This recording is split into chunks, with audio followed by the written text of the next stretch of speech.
여러분,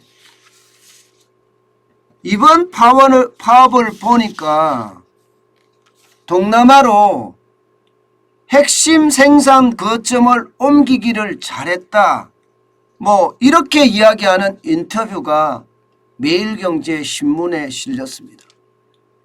그것도 일면이에요. 정확히는 어떻게 말했나 하면요, 이번 파업을 보고 생산 공장을 옮기기를 참 잘했다고 생각한다. 석유화학업종의 한 기업의 회장님이 이야기했다는 이야기예요. 저는 이것을 보면서 말입니다, 저는 자괴감을 느꼈습니다. 도대체 대한민국은 누구를 위한 나라입니까? 국민을 위한 나라입니까? 아니면 노조를 위한 나라입니까? A기업의 회장 이야기를 그대로 빌으면요, 대한민국은요 지금 노조를 위한 나라가 됐다는 거예요. 노조공화국이 됐다는 이야기예요. 그만큼 말입니다, 심각하다는 뜻이에요. 이 회장은요 덧붙이기를 이번 파업을 보고 한국에서 기업을 하기가 얼마나 힘든지 다시 한번 절감하고 있다. 미리 생산 공장을 옮기기를 참 잘했다고 생각한다. 이렇게까지 지금 이야기하고 있습니다. 여러분도 알다시피 지금 현장에서는요, 기업들이 대표적인 희생양이 되고 있습니다. 자재 반입을 못해서 공장이 멈추고요, 해외에 납품해야 할 제품은 생산도 하지 못해서 매일 발을 동동 구르고 있는 상황이다, 이렇게 이야기합니다. 실제로 석유화학 업종에서는요, 대기업도 중소기업도 직격탄을 맞고 있습니다. 이 회장은 덧붙이기를 기업의 젖줄이나 다름없는 여수 광양항만을 봉쇄되고, 광양항만이 봉쇄됐다는 거예요. 물류가 막혔는데도 도대체 정부는 뭐하냐, 이렇게 이야기합니다. 팔짱만 끼고 있으니 답답하다. 이렇게 전투적인 강성 노조와 후진적인 노사관계 때문에 한국에서 계속 사업하는 것은 그냥 섭을 지고 불 속에 들어가는 거다, 이렇게까지 아주 힐난을 했습니다. 어떻게 생각하면요, 진짜 굉장히 불행한 이야기예요. 기업인이, 그것도 기업의 회장이라는 분이 이렇게까지 이야기할진데 얼마나 대한민국이 기업하기 어려운 나라인지 분명하게 보이죠.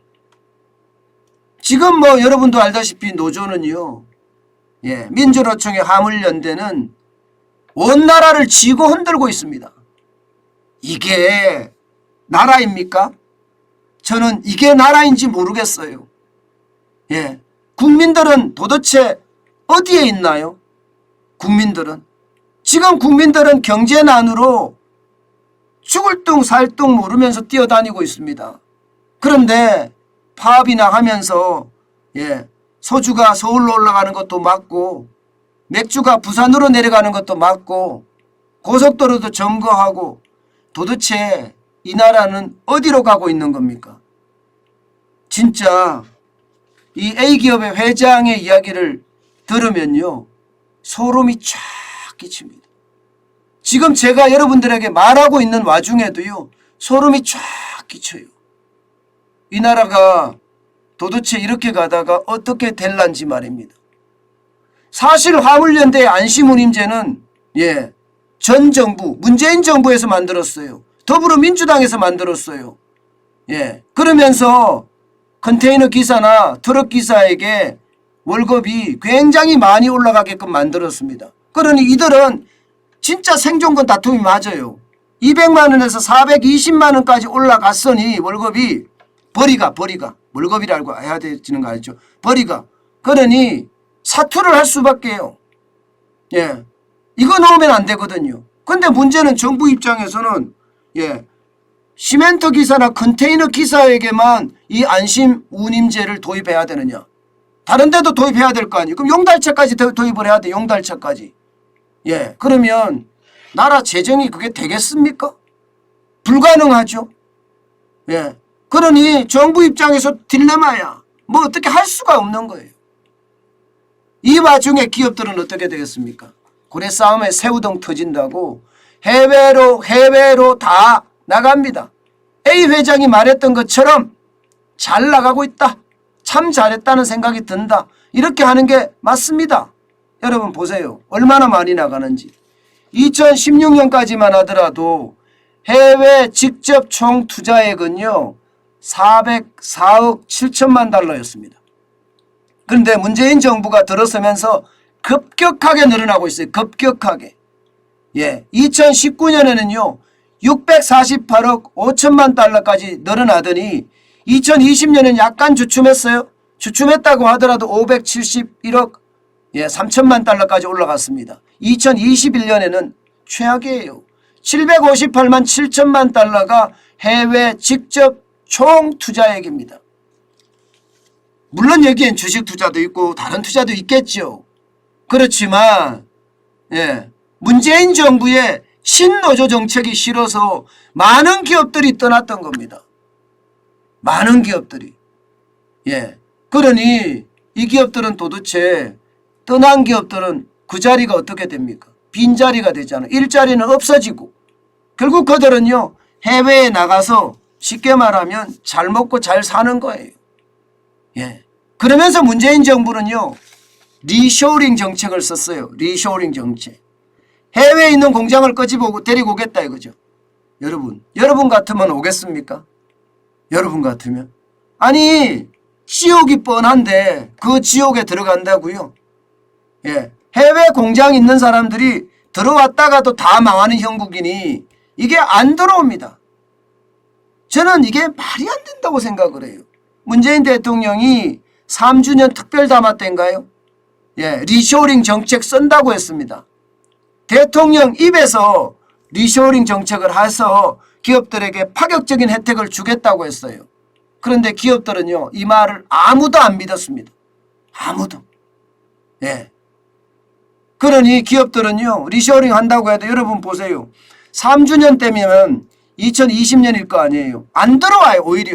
오히려 안 들어. 리쇼링 정책을 오랫동안 썼지만 여러분 2017년에는 4곳이 들어오는 게 전부고요. 2018년에는 9곳, 2019년에는 많이 들어왔다고 하는데 16곳이에요. 들어와 봤자 우리나라에서는요 후진적인 노사관계도 문제고요.